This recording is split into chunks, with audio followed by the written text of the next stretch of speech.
Dungeons and Dragons, Satan's Game.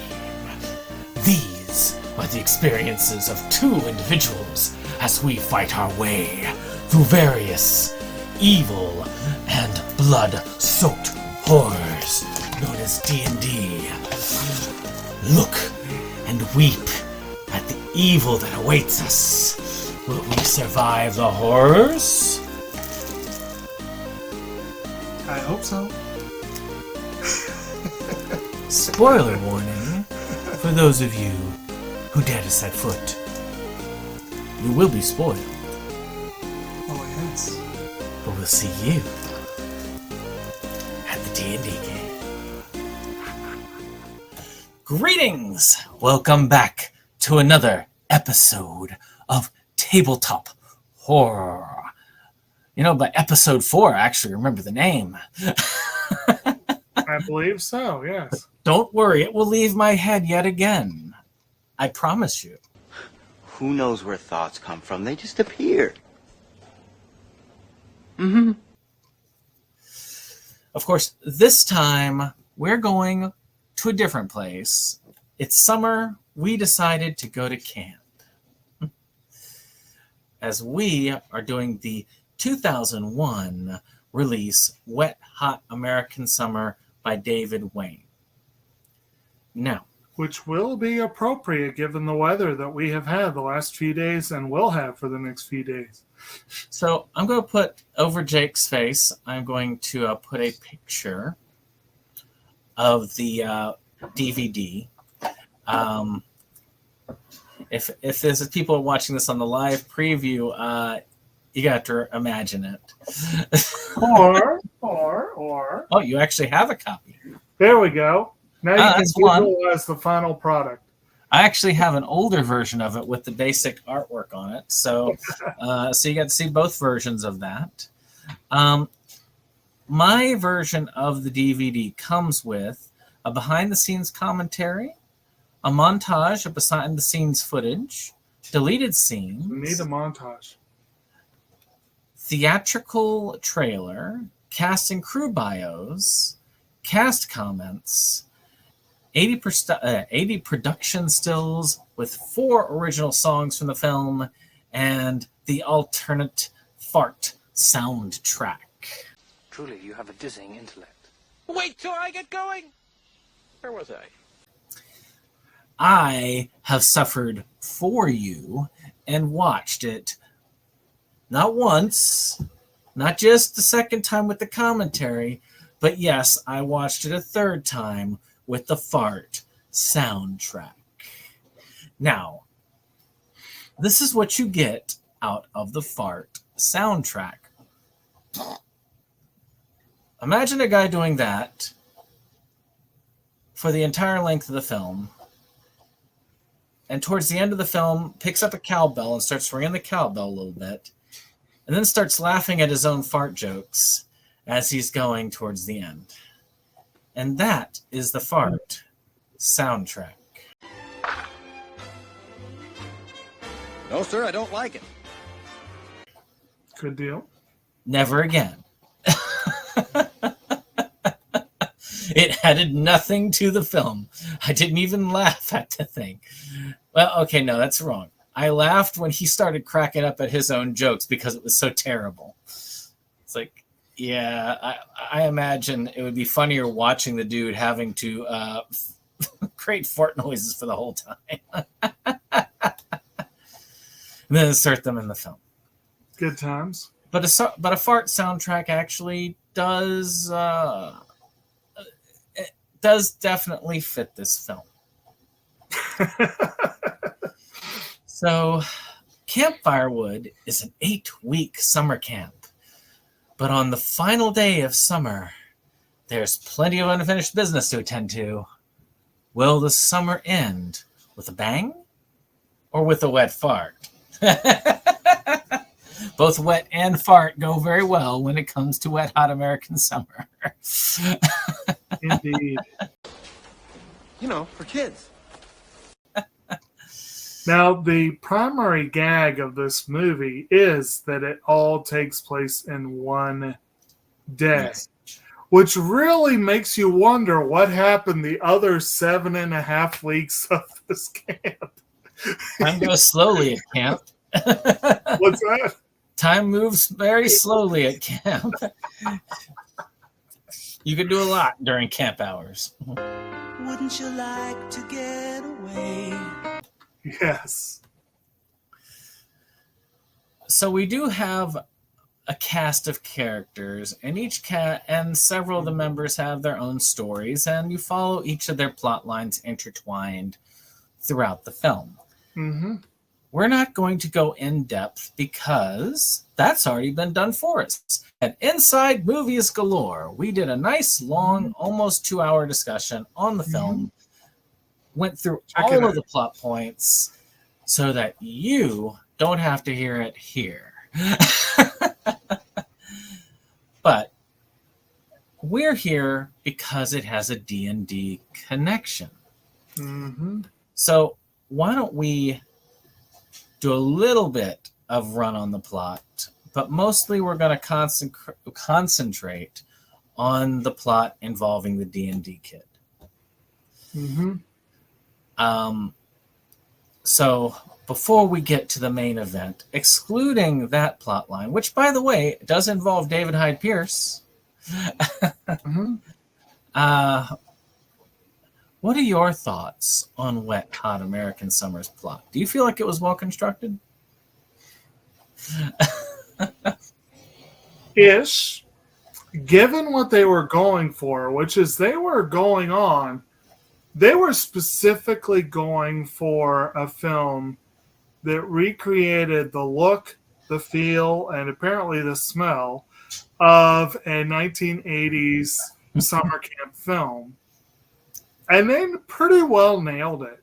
And 1980s summer camp films are not really known for their intricate structure and award-winning screenplays and unassailable plot structure and continuity and that sort of thing. They're known for being cheesy, good fun, basically. And in that, the film succeeds. I mean, there are some jokes that fell flat. There were some jokes that didn't entirely age well. There were some incredibly weird parts, continuity issues. The fact that Wet Hot American Summer, which was supposed to take place on a hot, sunny day at the end of summer, was filmed in spring, and they apparently rained. They claimed on the commentary it rained, 25 out of 29 days or something like that. They said the one sunny day was on the day they were supposed to get rain. Right. So basically, there's a lot of scenes where if you look, you can see the weather. So that creates continuity issues. It's definitely a flawed and imperfect film. But again, I feel like that's what they were going for. Yeah. I feel like it achieved what they wanted, you know? Well, one of the things I heard in one of the cast commentaries, I think Janine Garofalo, said, was that, she was looking for a film that cinema geeks would be quoting years after it was done. And there are some. I mean, it's fun to get to town every once in a while, even if only for an hour or something like that. Right. That quote, that's one that, yes, I remember that quite well. Yes, great line. How was Waterville? Oh, it was really fun. It's always fun to get away from camp, even for an hour. But I look at this plot line as kind of a combination between something like Kentucky Fried Movie mixed with kind of a raunchiness of the early 2000 comedies like American Pie.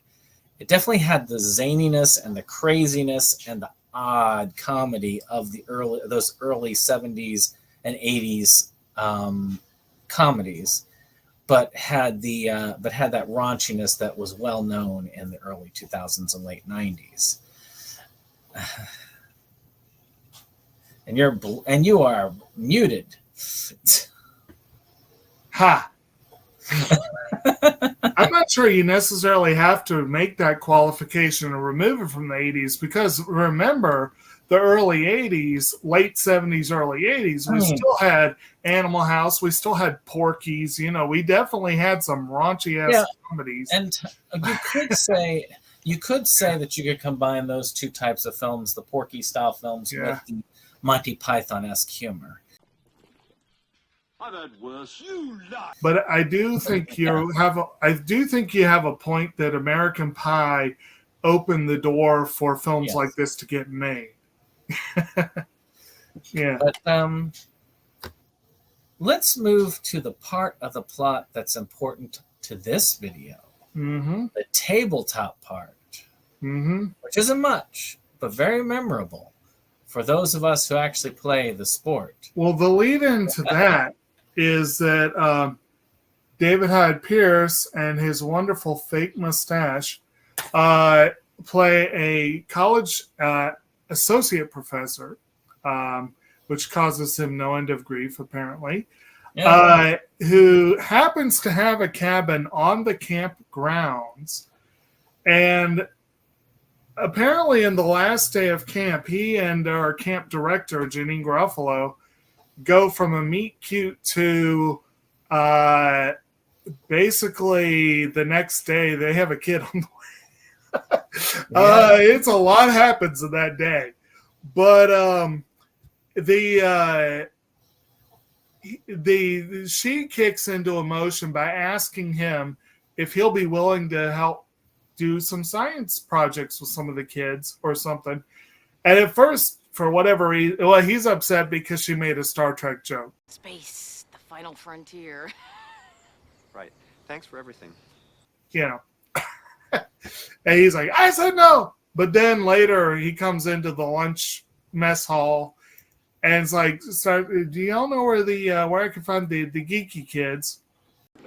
Could you tell me where I could find the how do I put this? The sci-fi nerdy, the indoor kids? Bunk 3. The indoor kids. And they're all like, oh, over there. And so he goes over and he's like, who wants to spend the day doing science projects? And 5 of them enthusiastically raise their hands. And so that, you got several scenes of them doing various projects. He's an astrophysicist, so there's like a space deal. And that, of course, leads up to the D&D part, which one of our kids is a dungeon master. And he introduces himself at the very beginning during the breakfast scene.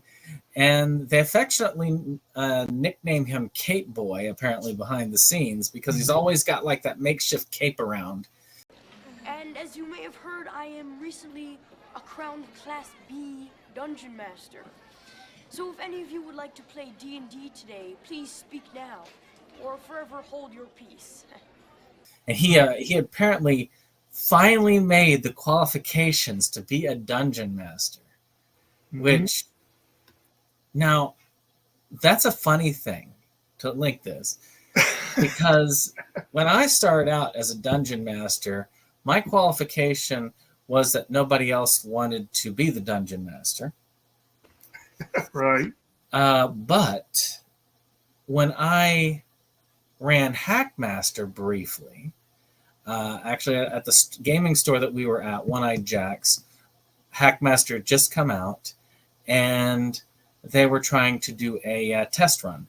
So I actually had to take tests and get licensed as an official Hackmaster GM. I think I still have the paperwork somewhere, but you had to get officially licensed to run the game as an official GM for it. And I was one of 2 people in the area that got licensed to do it. And then just I ran that preview night. Anybody could come in, make a character, get a feel for it, and move forward. It's got to be the king. So maybe that was what he went through. Maybe he got licensed like that, Well, you would know better than I do the history of gaming. What was Hackmaster around in the early 80s, or what would have... Hackmaster was made as a parody of D&D for Knights of the Dinner Table magazine, or really it was on Dragon magazine and Shadis magazine where the comic first appeared. We're going to be covering actually the Knights of the Dinner Table one episode series later on as we go. But and then they released a real version of the rules sometime in the early 2000s. And they make a play off of basically it's between the first and second edition. And technically, since it's supposed to be 1981, this kid would be playing first edition D&D. So it makes sense. But hey, that's just a theorizing. A game theorizing. And Good deal. Essentially, this group of kids, they do find out in space, part of Skylab got broken off and was plummeting to Earth and was about to collide with the camp.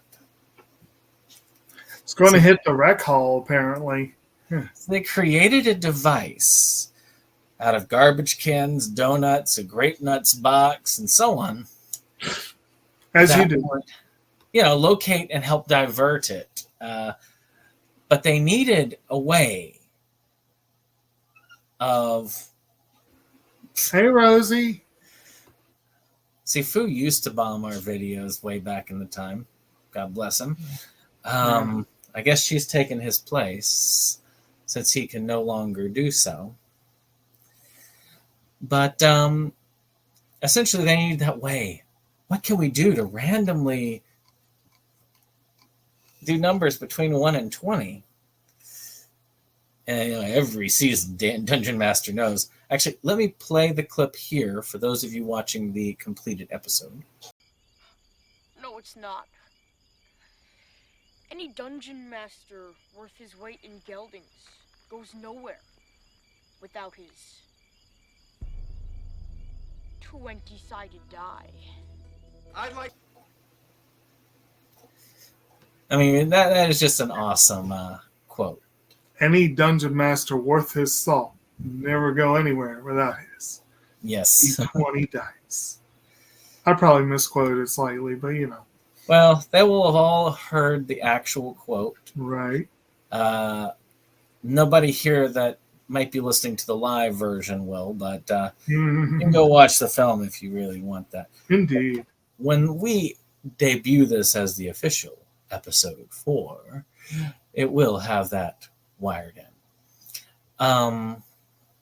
Essentially, though, they're left not being certain because this other kind of nerdy kid who thinks he pretends he's a robot the whole time shows his talent at the talent show where all heck breaks loose, and it's thought that kind of pushed the Skylab over.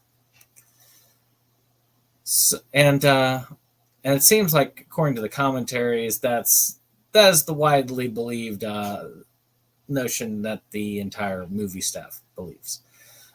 So, what do you think? That is the supposed notion that yes, that is what did it, not the device. Right. So, what do you say? Do you feel that the D20 machine they came up with was enough to push the thing over, or do you think it was more the other guy? Well, I mean, obviously, that machine had to be good for something. I mean, but I think I think it's one of those great mysteries of life, I choose to believe what I was programmed to believe. Yes. But yeah, they did seem to pretty well say that it was the wind that blew it. But it's that was some pretty strong wind if that's the case.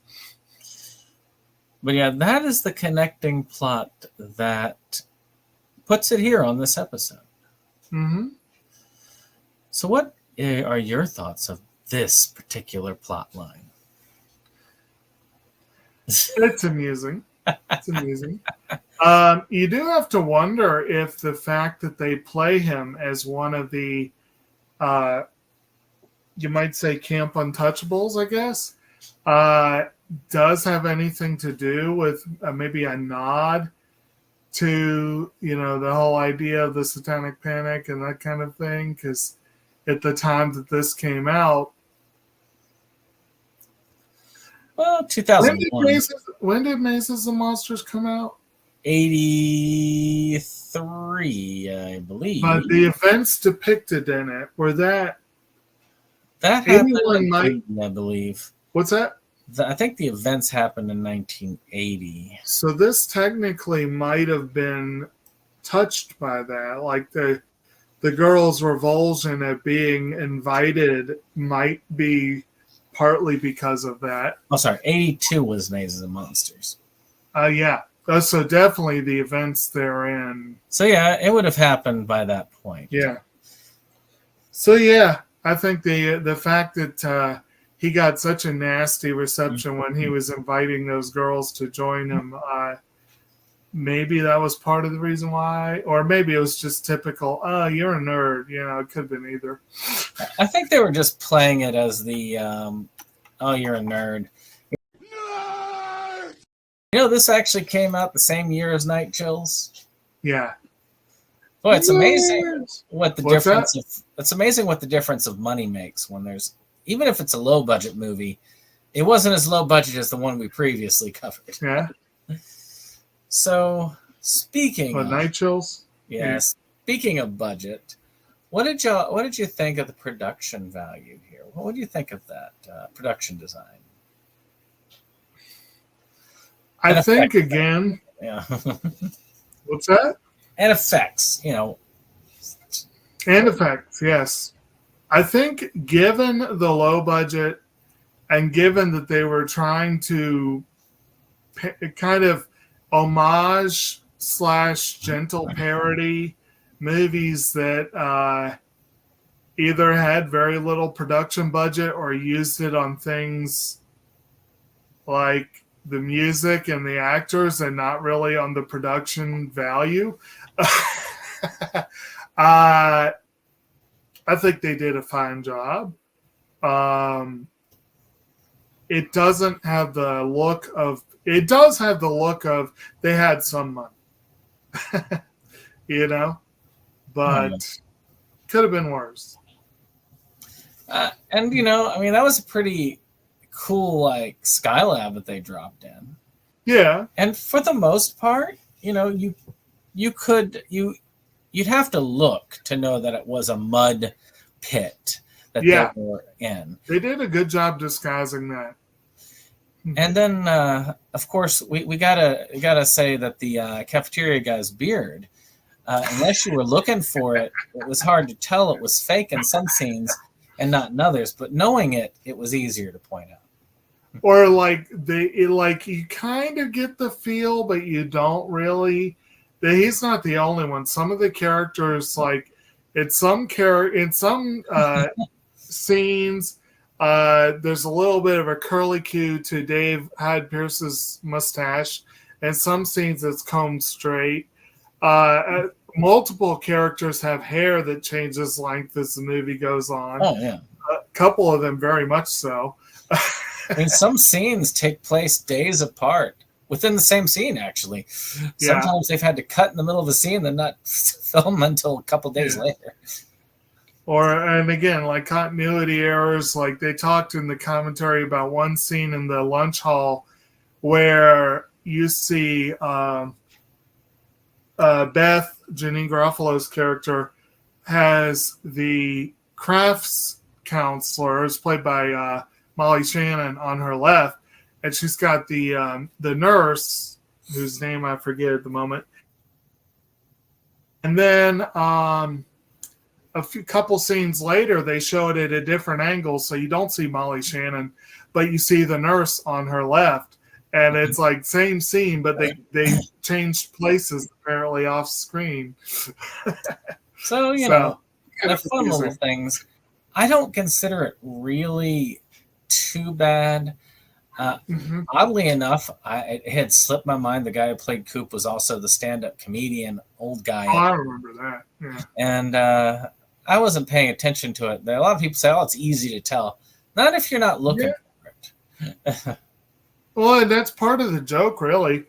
Apparently, they originally wanted him to look really different, and I think they didn't have the budget or what. I can't remember what they said. I think they didn't have the budget to do like prosthetics or whatever. But then at the end of the day, it's almost funnier that he looks very similar. It was an interesting little stand-up there. Yeah. We had arts and crafts, or as we called it, arts and farts and crafts. Of course, that's what you called it. When I was at camp, my favorite activity was always arts and crafts, or as we used to call it, arts and farts and crafts. We used to make drawings, cave drawings, which is my way of saying we were cavemen. But with that being said, I think they did a pretty good job enough on the production, considering what it was. Mm-hmm. And the inconsistencies actually make for a bit of a funny return as we go. Mm-hmm.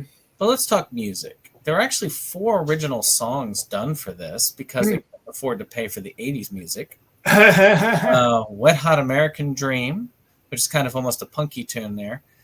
Summer in America, which was definitely done in the style of 80s rap. Wet Hot American Summer, another kind of rock tune. And then Higher and Higher, definitely your typically, 80s things. Take me higher. Yeah. That was... Yeah, I really thought... They do have a couple of notable 80s tunes. Most notably, I suppose, would be the Jane by Starship, which kicks it off. But they've got a Rick Springfield tune in there and a Kenny Loggins. And apparently Kiss's Beth works its way in there barely. So they had money. What's that?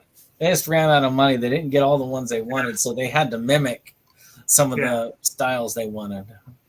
And you're right. Higher and Higher sounds like straight out of a 80s style, camp kind of movie. Actually, it sounds like it would have been right at home in something like Ernest Goes to Camp or something like that, So I think that overall, I like the music. I think that's got the 80s vibe, and even the ones that they created for it felt well at home in the whole of the movie. Mm-hmm. So, in summation, Wet Hot American Summer is quite the comedic role. Mm-hmm.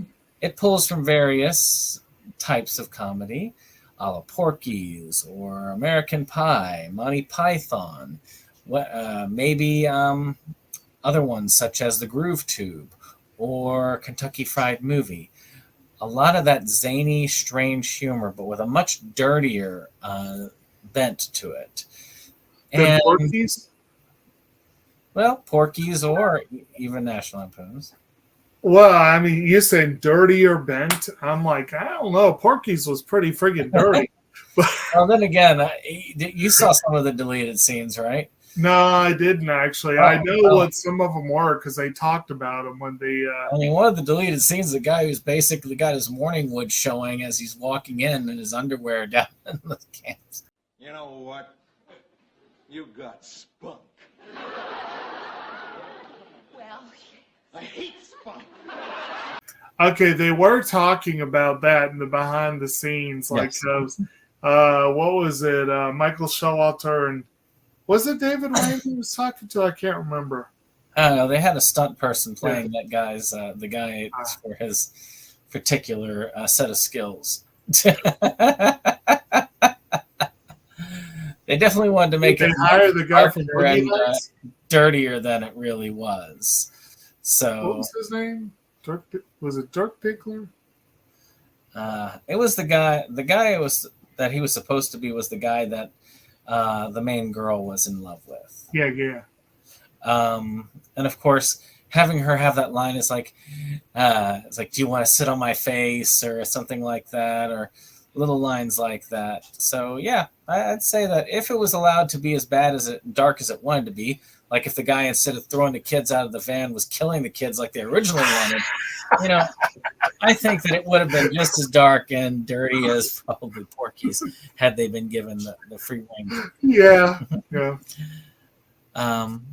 But at the end of it all, I think it's a decent enough comedy romp that just is fun. And it even mentions D&D in a good way, which we haven't had a good way since we started here. So I guess in a way... I mean that in a good way. In a good way. In a way, it's good to have a good mention of D&D in a positive for once. Mm-hmm. So good on that. So what is your summary statement of this?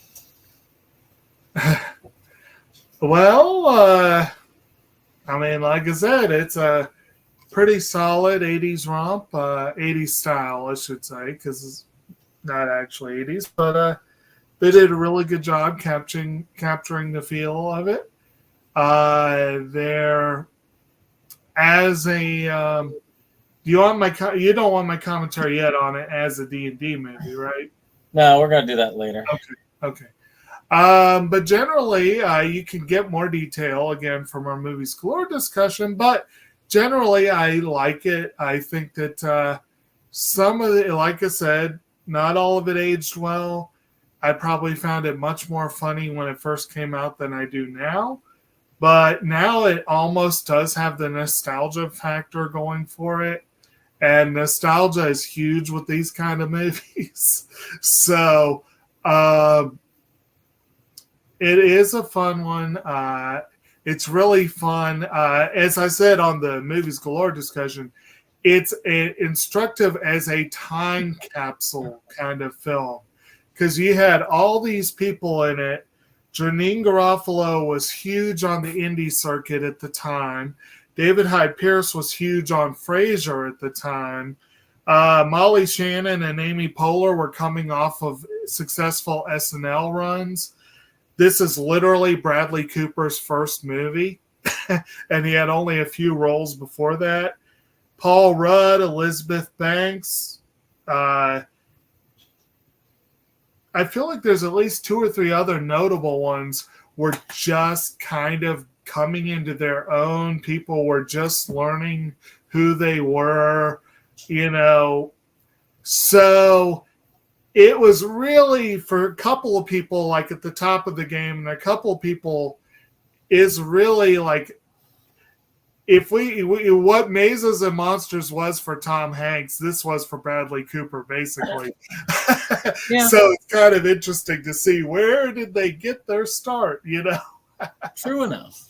So it's fun for that, and I love Jane. So any movie that can kick off with Jane gets me started off in the right spirit, So it's a fun movie. Again, not one I would wholeheartedly recommend to just anyone. Yeah. So now we're at the last part of this, where we rank this.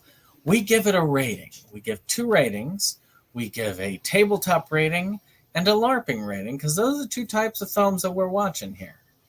So, with 1 being none, and 10 being it's as close to the material as possible, that the material feels accurate and that there's definitely a it's definitely a focus on the material. So I will give the tabletop part of it a 3 because it was mentioned. They had a D20. And it was a positive mention, which is nice. But it was like 10% of the film, if that. And that's a generous run of it. And nobody actually played D&D. It was just mentioned that he was a GM. and they rolled the d20, but not like as a GM or to d20. So I give it a 3, as it's mentioned. It's definitely mentioned by name. So I'm not gonna give it a 1, but I'll give it a 3 because there's a lot less tabletop in this. Actually, there's a lot less tabletop in this than any of the films we've watched so far. Because even in Skullduggery, yeah, what they were playing was not necessarily there, but they were role-playing, and it was tabletop, and it was involved in the movie. So, yeah, that's about as high as I can give it for that. What do you say? So you would say 3 shall be the number of the rating, and the number of the rating shall be 3. Yes. Anybody else feel like a little giggle? 4, that shall not rate. No, wait.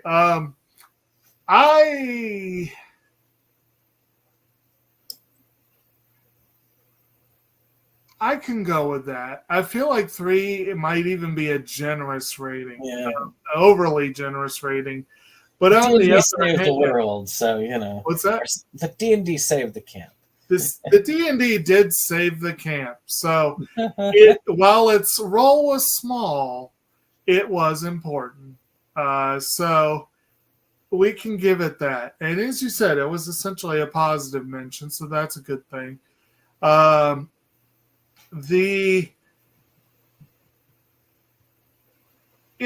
go with 3. So the next one, we're talking about rounding. And what I'm probably going to do is for our individual numbers, we'll round down, but for our final scores, we'll round up for when we combine. Okay. For LARPing. What LARPing? Maybe I give it a 1.5 because the guy was wearing a cape. So that goes down to 1 at the end of it all. But that's about as far as I can. That's about as much as I can give it. Yeah. The fact that he was wearing a cape, that's definitely not what one would consider normal street clothes. So one will say he definitely was dressing up for the game. But yeah, it's... Yeah, I think you could say 1, but that's almost stretching it. Yeah. Well, 1's none, so yeah, 1 is none. So, yeah. I see. Oh, right. You're going 1 to 10. Yep. 1 is the lowest it can get. I give it a 1.5 because of the cape. Yeah. Well, if we have to do whole integers, I'll go ahead and give it a 2 then, I guess. But yeah, that's because I do think it was more than 0. But yeah, we'll go with that then, 2. So the final scores are a 3 for the tabletop and a 2 for LARPing. So is it a 2? Yeah, because 1 and 2. Oh, you said you're rounding up, right? Round up, yeah. Sorry. Okay. So yeah. So with that being said, kind of low on the end there. Yeah. We may see a rise in the next one. May being an operative term. I think we will see a rise. It's not going to be a meteoric rise. No. It's not going to be like one of those like, ooh, well, yeah, definitely. But our next film is going to be about Vampire the Masquerade. As we go forward in time. Not a jump like from Skullduggery. Because really and truly, that jump, we really did. We kind of just walked a step from Mazes of Monsters to Skullduggery. And then we jumped from 83 to 2001 when we hit Night Chills. But now we've gone out of 2001 all the way to 2002. and get ready for a lot of density in the next number of episodes. A lot of different D&D movies coming out during this time period.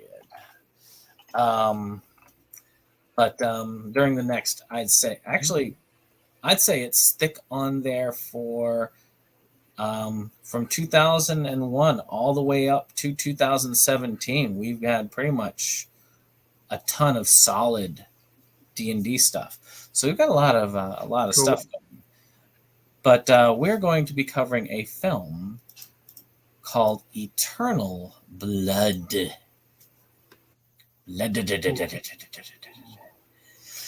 So I hope y'all will join us for episode 5 when we finally run into the Vampire the Gathering series, and hopefully for a little while step out of the D&D linked with, or tabletop linked with horror section into something a little bit more pleasant. All right. So we'll see you on the next one.